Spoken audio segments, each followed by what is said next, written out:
revenais de guerre, dans un royaume lointain. Soldat blessé, poète misère, l'âme en peine à la recherche d'une bouchée de pain. L'estomac noué par la faim et le manque d'amour, de copains et de vin. J'allais de ville en ville, de partout du pays. J'errais dans des frusques qui n'étaient que guenilles. Je guette depuis lors tout ce qui bouge, tout ce qui se dit. Du fin fond des ruelles, aux places de la fontaine. Au comptoir des auberges, les soirs de bombance, où à quatre pattes sous la table, on finit en ribaude, dépensant son argent et noyant dans le picrate le sort d'être pauvre. Sur les docks, dans les cales des bateaux, sous les voiles du vaisseau, dans le port où se cachent des loups de mer, qui redeviennent des chiots dans les bras des filles légères, qui pour une pièce en or se dandinent et font l'article dans l'arrière-salle des tripots. Dans le feu rougeoyant et les flammes bleues des forges étincelantes, l'artisan bat le fer, le marteau et l'enclume. Sculpter le métal, effiler la lame, une épée, une hache, ou bien une masse d'armes. Sous les échoppes, à côté des halles, dans le centre-bourg, au marché, sur les parquets des balles, quand la musique folle des malandrins, des troubadours et des bardes sonne les veuses, les vielles, les viols, le crin-crin du violon, et font tourner les têtes des bonnes gens qui dansent volontiers la bourrée, la scottiche, ou bien la maraîchine. Les paladins se moquent ou se méfient quand, dans la cité endormie, ils croisent mon regard. Je leur glace les chines, tout sortis de nulle part, silencieux dans les brumes de la nuit, sur le pavé luisant d'une petite rue, ou dans le bois dormant, à l'orée de la forêt, dans le mystère des arbres. Tout au milieu de la lande, sur la côte déchirée, dans les bouquets d'ajoncs, les aurores de rosée, ou à l'ombre des vieilles murailles, au pied des châteaux suspendus au flanc des collines imprenables, forteresses inquiétantes, dans les dédales souterrains, le pommeau de l'épée bien serré dans la main, où à chaque tournant peut se jouer au couteau les espoirs d'un demain. Dans les secrets des donjons et le tourment des geôles, je suis le vagabond, comme une armée en campagne, je m'installe partout, et c'est désormais libre, déchaîné de tout lien, bien que fugitif et déserteur, que j'emprunte les sentiers épineux et taquins d'une vie désargentée, sans frusquin, dans une quête belle d'écrire mon destin, plutôt que de suivre le pas des régiments guerriers. Poète ou mercenaire des mots, j'ai choisi comme seule noble cause de clamer partout que des plus jolies est ma prose, que rien n'a d'égal que le soleil qui se couche dans les draps d'écume du bel océan bleu, que mon cœur dolent souffle et soupire, de ne point rejoindre mamie, ma dulcinée, mon amante, de frapper à sa porte quand le cœur vous en dit, quand c'est l'heure de la lune, bien après minuit, retirez les culottes et que se fasse l'amour, son giron et ses fesses et ses seins, cabotin de tendresse, je suis le libertin. Dans la divine bouteille, dans les vignes du Seigneur, dans une ivresse morne, je cherche encore un sens au triste jeu des hommes. Toi l'ami, toi l'oiseau, mon beau rossignol, toi qui plumes, toi qui voles, que chantes-tu de la folie des hommes? À scruter de ta branche, dans ton paradis perdu, tu piailles la ville immense, tu piaffes les amours déçus. Tu soulages mes peines galantes et mes plaies automnales. Dans le bosquet fleuri, je l'avais entendue. Elle chantait ritournelle dans le printemps d'un matin. Elle cueillait les fleurs charmantes du joli mois de mai. Elle faisait des bouquets dans la beauté de ses mains. Dans sa panière, des tiges et des pétales, dans des parures de couleurs et sa peau rose pâle et son sourire de miel. Elle chantonnait pour elle une ancienne ritournelle. Son chant de moineau, la mélodie sylvaine, forestière, plaisait à Dame Nature qui, silencieuse, dans les jaunes rayons du soleil et les vapes de brouillard, accueillait cette scène avec vie et sa sève. J'avais de ses bottes, des chaussures de marchotte, des trous en bottines, des galures d'épave, des grolles de pérave. C'est à ça qu'on me remarquait. Je ne pouvais me présenter pareil à cette fée entre rêve et réel. Mamie, mon amourette, Larilon, Larilette, Larilon, Larilette. Cupidon vise le cœur, la flèche rate la tête. Larilon, Larilette, Larilon, Larilette. C'est la raison qui meurt, c'est l'amour qui guette. Larilon, Larilette, Larilon, Larilette.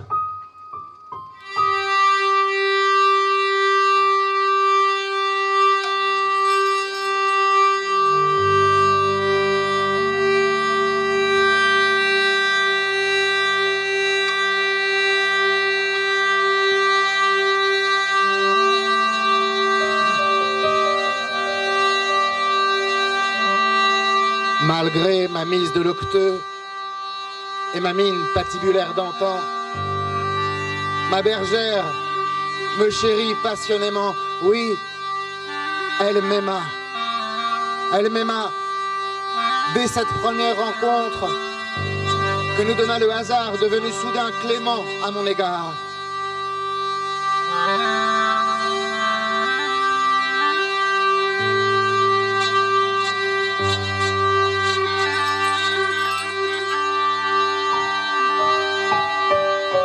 Au gré de rendez-vous clandestins, sur de tortueux chemins forestiers,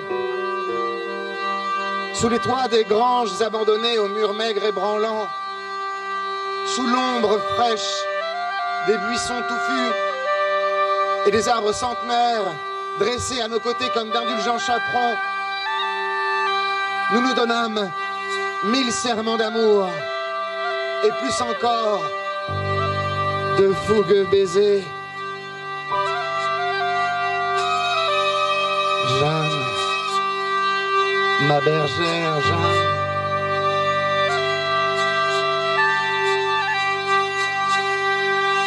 Jeanne,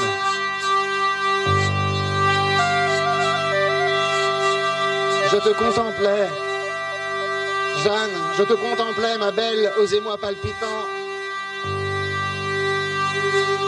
Toi, qui t'étendais à mes côtés avec un sourire charmant,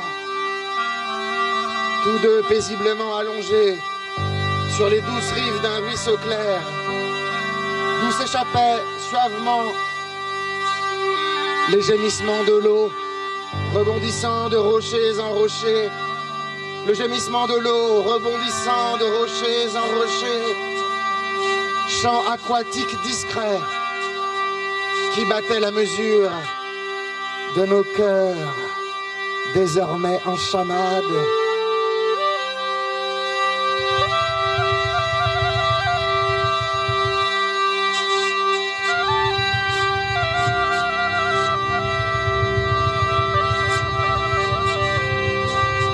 Mais la guerre, ce monstre insensible aux 1000 têtes grimaçantes, oui, la guerre surgit telle une nuée maligne pour enténébrer le ciel de ces paradisiaques jours vernaux.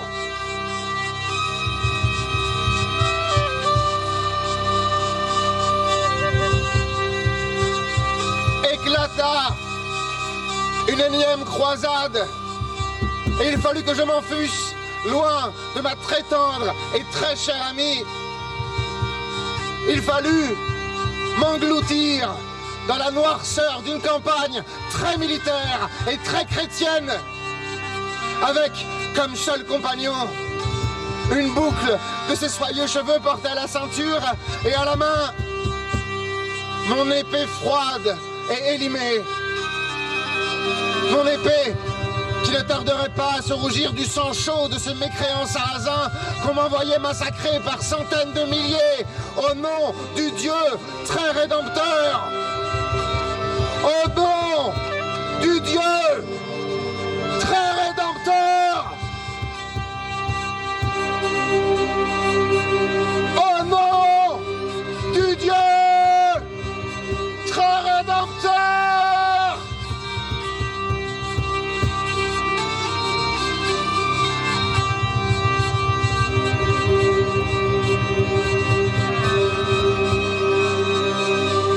années de guerre, je n'en parlerai pas. Je préfère les reléguer aux ténèbres de l'oubli et du silence. Oui, j'ai vu trop d'horreur. J'ai vu trop d'horreur. Et j'en fus autant le témoin placide que le complice malicieux ou que le bras armé. J'ai vu trop d'horreur.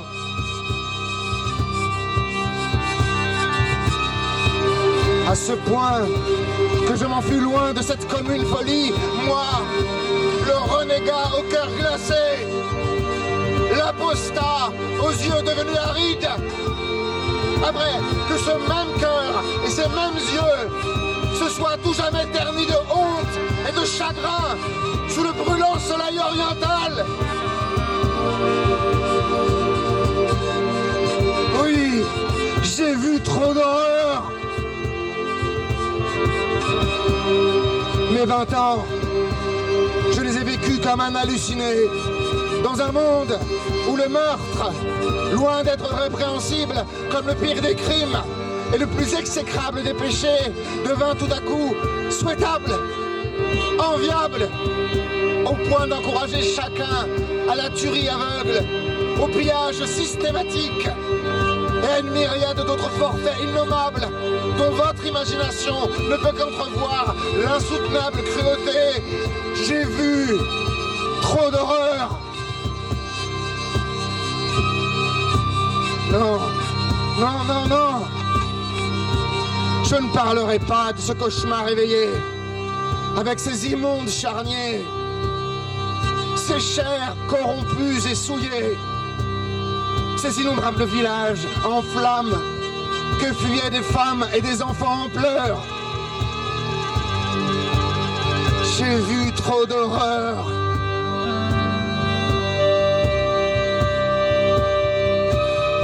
J'ai vu trop d'horreur.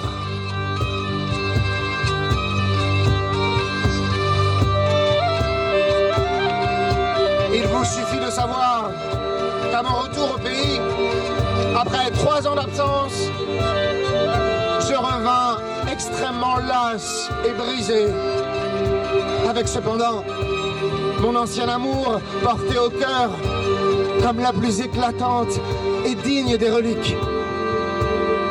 Jeanne, ma dulcinée de jadis, ma mie de jade, Jeanne, ma bergère de mai d'émeraude, elle, pendant ce temps-là, perdant tour à tour patience puis espoir, voyant les plus belles années de sa jeunesse s'écouler dans une implacable et terne solitude, s'était finalement mariée à un autre.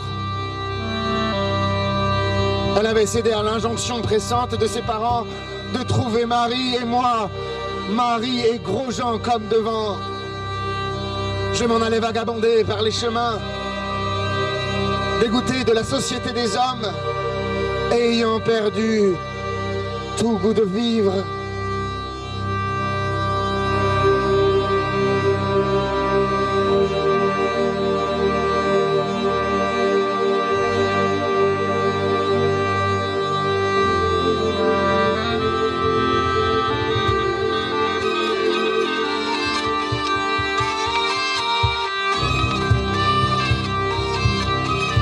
Devenu chapardeur de poules et de pommes, moi, l'homme au cœur chapardé, je tentais de noyer mon chagrin sous une espèce chape de plomb liquoreux, bien que ma colère m'amena le plus souvent à en découdre avec le premier venu et le dernier couché.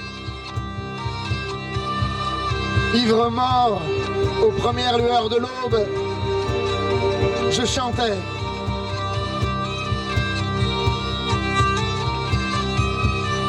Ma vie, mon amourette, la rilon, la rilette, la rilon, la rilette. La cervoise vise la tête, son venin coule au cœur. La rilon, la rilette, la rilon, la rilette. C'est l'amour qui meurt, c'est la folie qui guette. La rilon, la rilette. La rilon, la rilette. La rilon, la rilette. C'est la folie qui guette.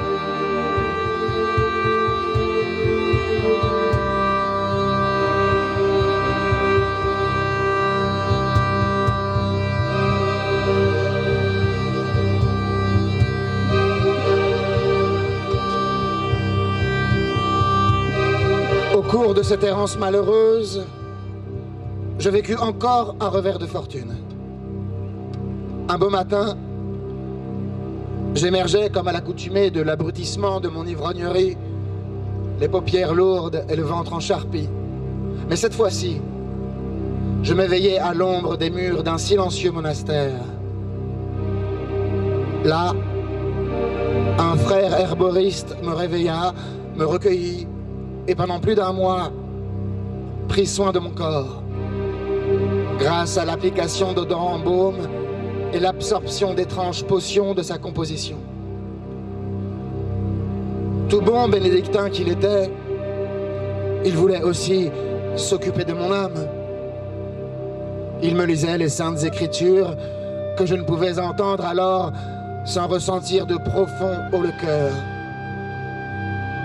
Pour me calmer, il m'initia aussi à la science éthérée de la contemplation lors de longues balades à travers bois et champs. Et grâce à lui, je recouvris peu à peu mes esprits. À son contact et son enseignement, je redécouvris le bien-être et même la joie que je croyais perdue pour moi à jamais. Dès lors, je fis le serment de servir la beauté sous toutes ses formes. Je me dis, pour le restant de mes jours, je serai le chantre de la nature, chantant les saisons, le ciel et la terre. Chantant les saisons, le ciel et la terre. Armé de ma seule plume et de ma voix fluette, je voulais désormais aller de ville en ville pour dépeindre à qui voulait bien l'entendre la douceur âcre de vivre, me faisant moi-même simple et serein réceptacle de toute existence.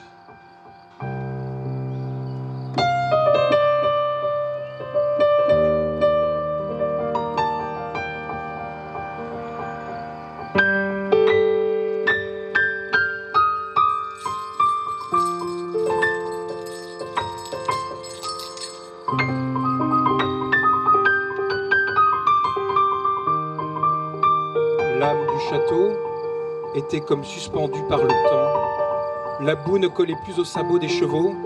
La paille avait perdu de son jaune mordoré. Même la basse-cour était comme figée. Cela faisait des mois déjà que j'avais quitté la couche réconfortante des bénédictins, à parcourir les bourgs, de Bouge le plus infâme à la citadelle la plus resplendissante. Mes pieds déroulaient les chemins, les rivières, les forêts. Ma bouche et mes lèvres, exclusivement consacrées à vanter les miracles de cette nouvelle destinée, libérée de toutes ces atrocités vécues et provoquées.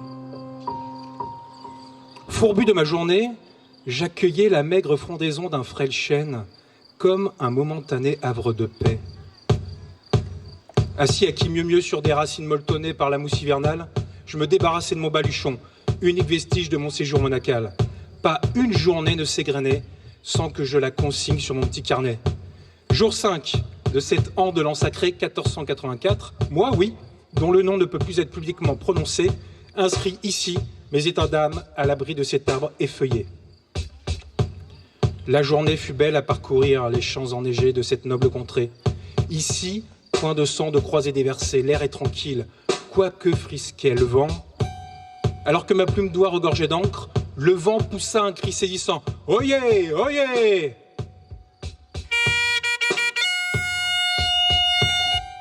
Oyez, oyez, palefrenier. Au nom du pape Innocent VIII, Je déclare en ce jour 5 de cette année de l'an sacré 1484 l'application ici, dans tout le royaume de sa sainte majesté, de la Summis Desiderantes Affectibus. La Summis Desiderantes Affectibus. Summis Desiderantes Affectibus. Cette bulle papale dont j'avais déjà pu profiter de l'horreur, loin là-bas par-delà les mers, comme le vent d'hiver, cette lugubre nouvelle me fit frissonner. Innocent 8 en avait que le nom. Au plus profond de sa chair, tout emplié, ça veut que cette proclamation signifiait la réouverture de la chasse à la sorcière. Summis Desiderantes Affectibus. Summis Desiderantes Affectibus. Le vent se tut, comme rendu muet par la sentence à venir. Inquiet de l'écho de cette annonce, j'abandonnai mon baluchon aux racines de ce grand chêne qui me paraissait plus gris qu'en début d'après-midi.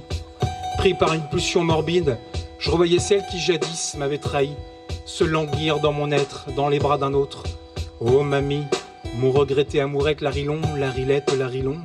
Larilette, Thanatos, vise le cœur, la flèche brûle le corps et la tête, Larilon. Larilette, Larilon. Larilette, c'est la raison qui meurt, c'est la vengeance qui guette, Larilon. Larilette, Larilon. Larilette. Instantanément, la charpie de mon ventre grouilla comme les asticots que l'on déversait à plein seau sur le visage ensanglanté de ces sarrasins de malheur. En ce jour 5 de cette fin de l'an sacré 1484, c'est Dieu qui me parlait, me signifiant la fin de ma période de chasteté guerrière. De tout temps, de mon vivant jusqu'à ma mort, le sang qui coulait dans mes veines était celui de la haine. Mes bottes me portaient, dévalant la prairie, les jambes arquées, comme si la selle invisible d'un destrier, tout aussi imaginaire que fantasmé, me propulsait vers l'antre de ce château, comme pétrifié. J'ai dû jouer des coudes pour me frayer un passage entre les gueux crasseux du village. Leur gueule puait la pauvreté. Leurs rejetons étaient laids à s'en vider tripes et boyaux dans le caniveau. Coudre contre épaule, ce sont surtout leurs rires ivres de bêtises qui me terrorisaient. N'avais-je combattu aux confins de la chrétienté que pour défendre de tels malandrins? L'horizon de cette foule compacte et chauffée à blanc se dégagea. Elles étaient là, trônant à la vue de tous, à moitié nues, répondant bien malgré elles à cette injonction divine, la Summis Desiderantes Affectibus. Les désireux de l'ardeur suprême, ces chasseurs de sorcières qui leur beuglaient leur ignorance crasse au visage, crachant leur anathème à celle-là même qui avait été tour à tour leur vierge, leur épouse, leur veuve, leur mère. Le globe oculaire asséché par cette longue chevauchée, obstrué par cette inquisitoire hystérie, j'en étais à espérer que la glande lacrymale de l'une d'entre elles se mette à suinter, en mémoire de ma bien-aimée. Les yeux fermés d'ailleurs, je l'apercevais dans les traits de ses impies. Jeanne, femme de René, auparavant veuve de Fulbert, auparavant veuve de Gauthier, débutait comme on épluche un fruit pourri de l'intérieur, le moine censeur de la clameur populaire. Jeanne, femme de René, auparavant veuve de Fulbert, auparavant veuve de Gauthier. Dans les traits de ces femmes déjà condamnées, je la devinais ici debout fière, trônant elle aussi dans la cour du château, me souriant tendrement, jusqu'à ce que l'Alali ne me tire de mes songes en s'époumonnant. Au bûcher les sorcières! Au bûcher les sorcières! Au bûcher les sorcières!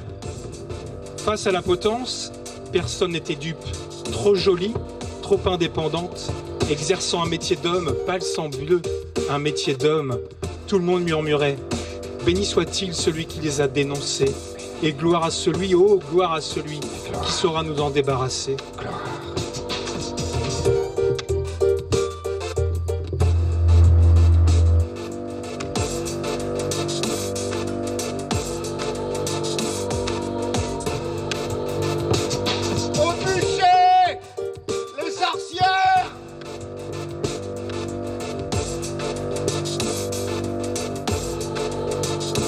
Je ne sais ce qui se passa alors, mais je restais comme figé devant la chaleur vibrante des flammes naissantes, qui se firent de plus en plus hautes et denses dans ce ciel froid et blanc.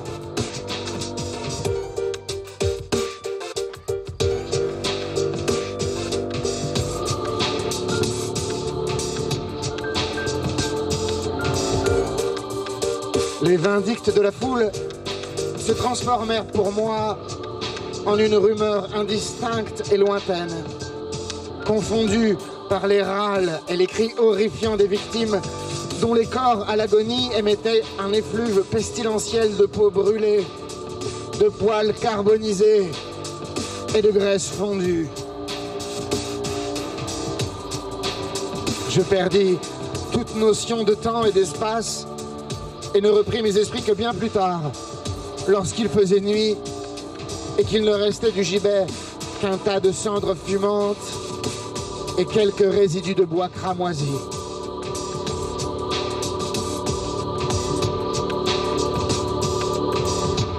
J'étais seul sur la place.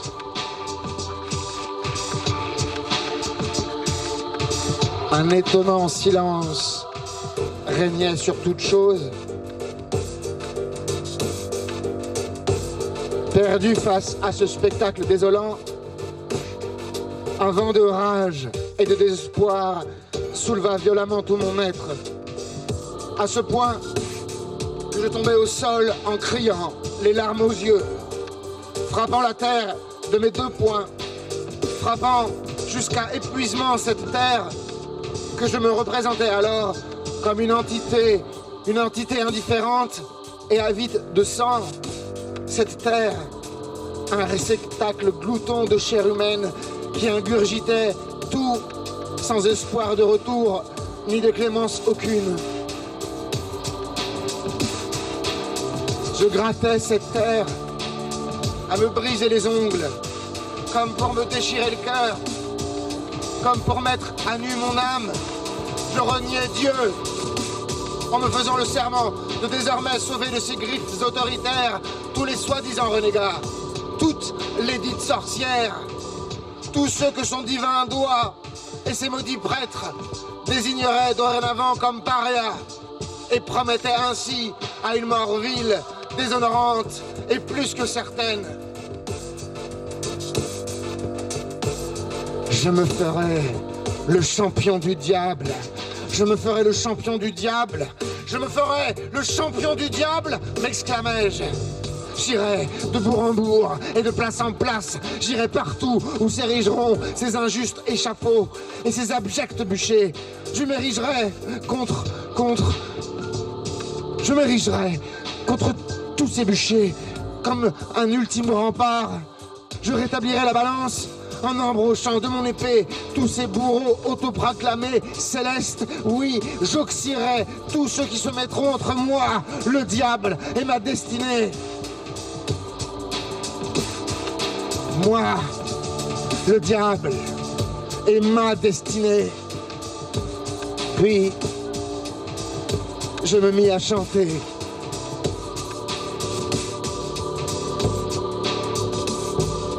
Belzébuth, mon divin maître, Larilon, Larilette, Larilon, Larilette, Belzébuth, mon divin maître, Larilon, Larilette, tu as brûlé mon cœur, ton souffle ardent m'entête, Larilon, Larilette, Larilon, Larilette, c'est Dieu le Père qui pleure, car c'est le démon qu'on fête.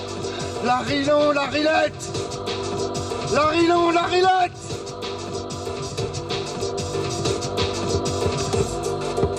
Au même moment, je dénichais dans la glèbe encore tiède et sèche une mandragore.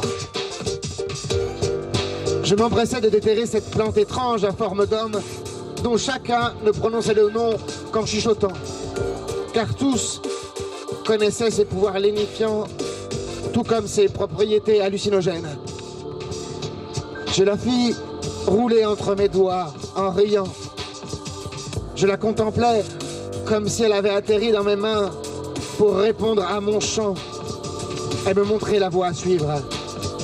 Dans ma folie passagère, je la croquais à pleines dents, comme un dément. Je la mangeais tout entière. S'ensuivit une fièvre et un délire de plus d'une semaine.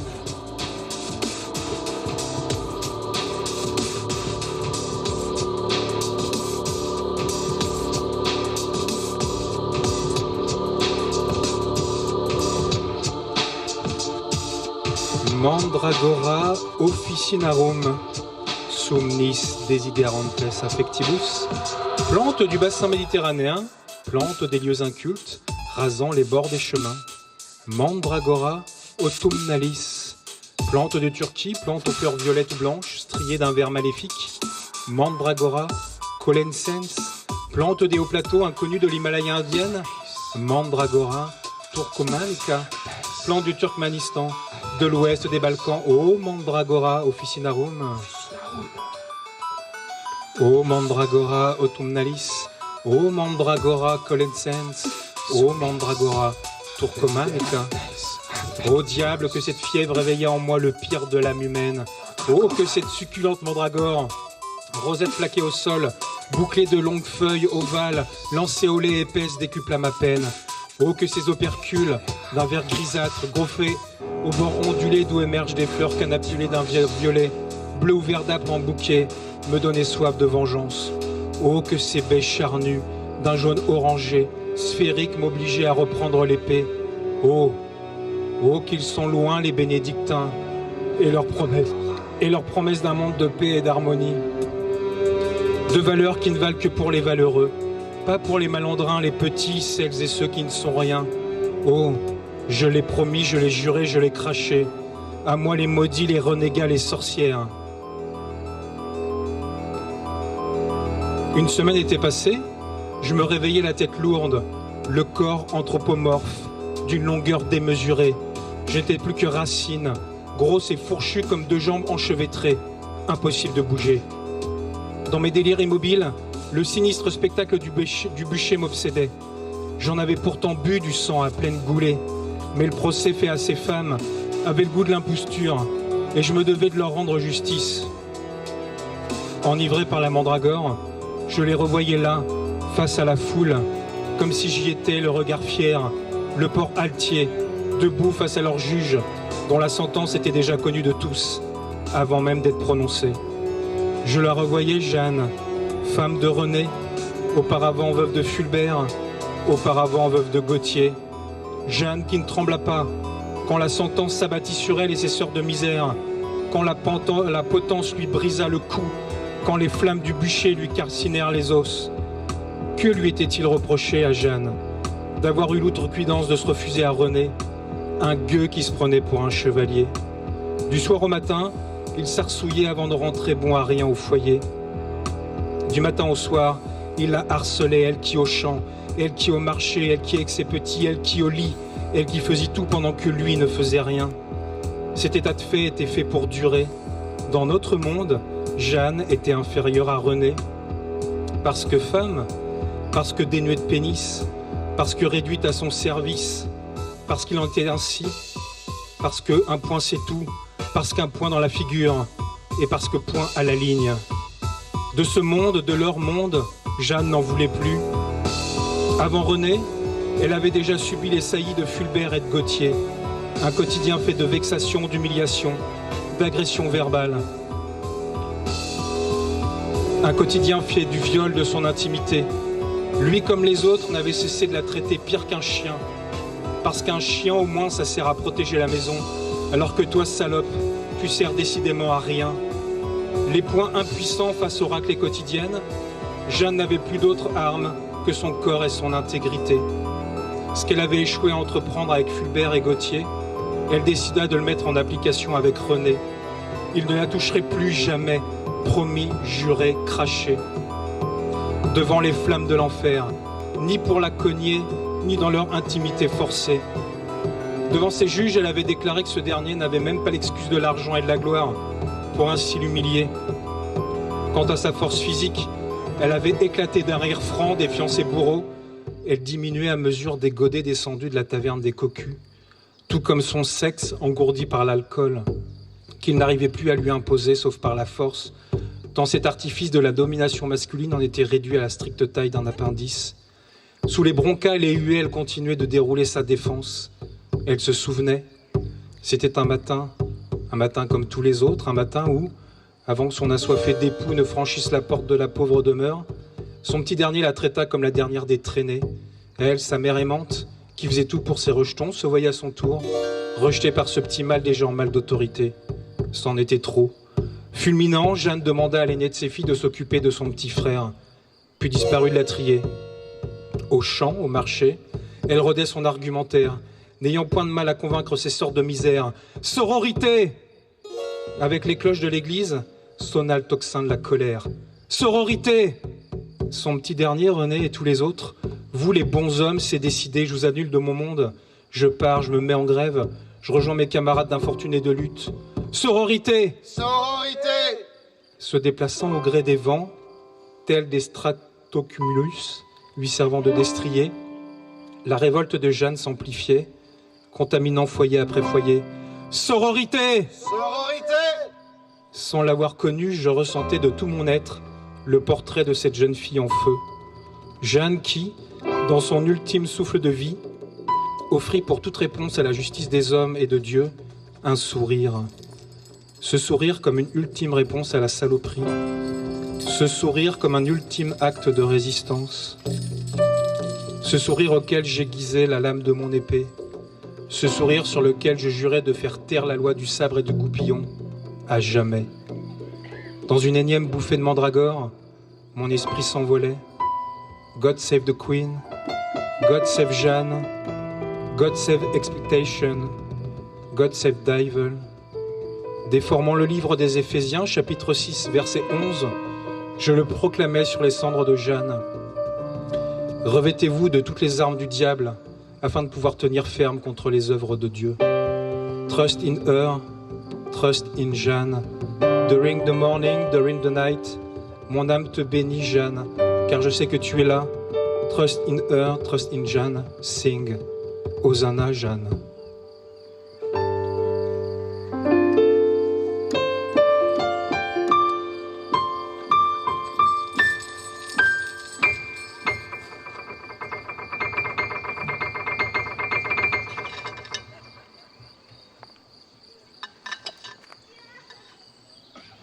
Je revenais à moi d'entre les brumes.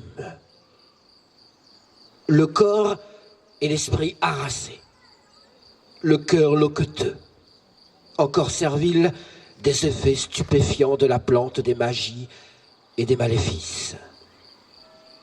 Immobile en physique comme en pensée. Encore fiévreux et moite, l'âme livide, perclus de doute. Les yeux rouges d'une bête affamée, sans proie et sans sommeil. La plante m'avait-elle enseigné quelques-uns de ses pouvoirs? Je ressentais encore, comme les serres d'un rapace, l'emprise végétale dans tout mon être. Je me levais de ma couche de fortune où hier, corrompu par la substance, je m'étais effondré, dormeur affranchi de la note par la gratuité belle de l'indigence. Dans cette auberge qui ne ferme jamais et ouverte à tous, la belle étoile, sous le plafond de la voûte céleste, et l'astre lunaire pour oreiller.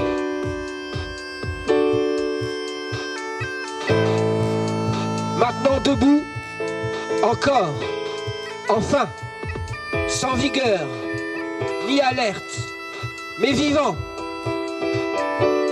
me demandant désormais quelle est ma quête.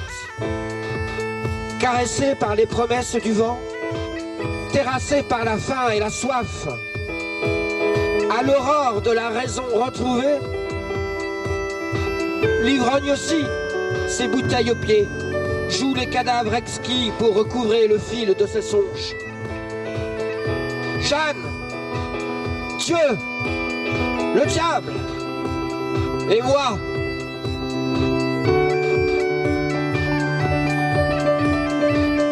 Au carrefour de la destinée, inutile de chercher un guide.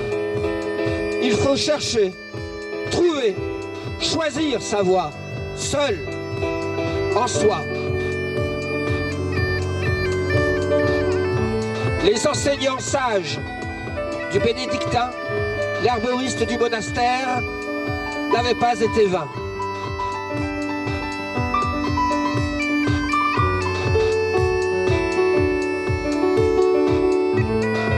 Écuyer puis soldat, amoureux et conduit puis poète, armé d'une épée, d'une hache, ou d'une plume et de son encre.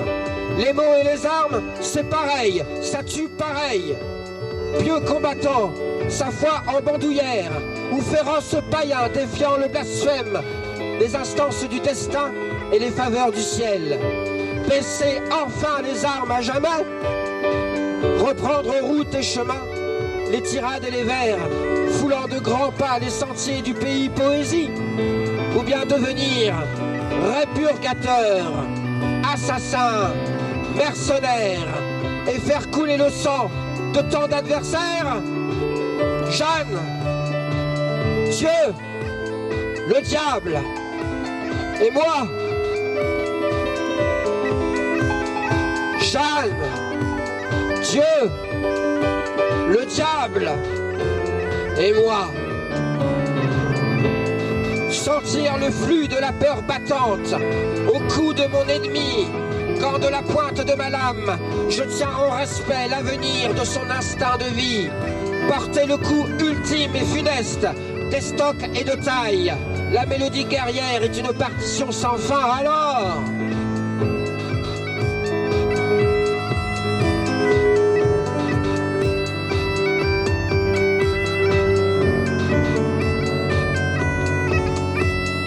refuser et fuir la compagnie des hommes et la bassesse ineffable de leur folie.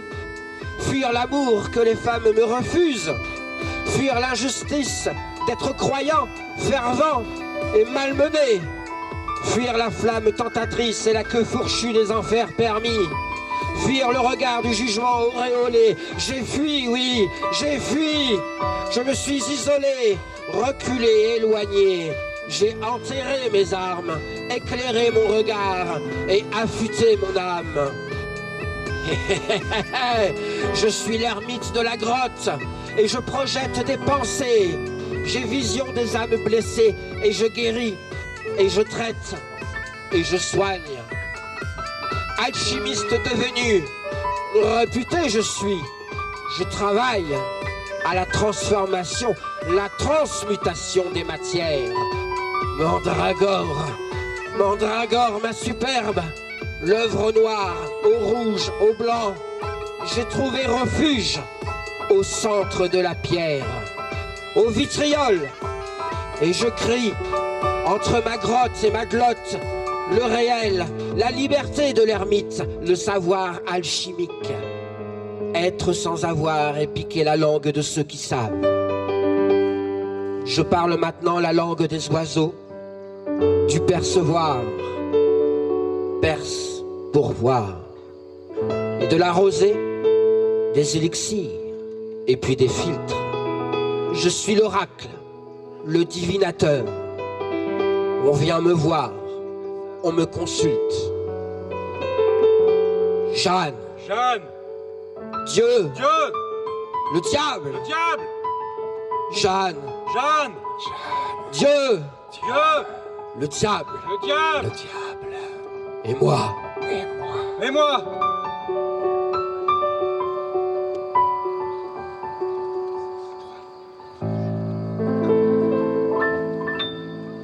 Jeanne, Dieu, Le diable, et moi. et moi.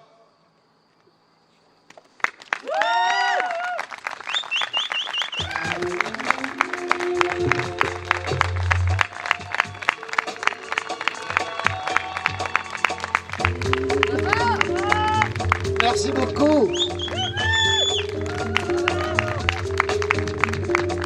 Alors maintenant, je vais présenter les gens. Donc vous avez Dan à la régie et au piano, et aussi à la composition musicale en général. Vous aviez en auteur et interprète Pierre-Yves, moi-même et Florent. Voilà. Il y avait Stéphane qui est du coup qui est là, qui est notre cracheur de feu. Et Johan, multiple instrumentiste et troubadour.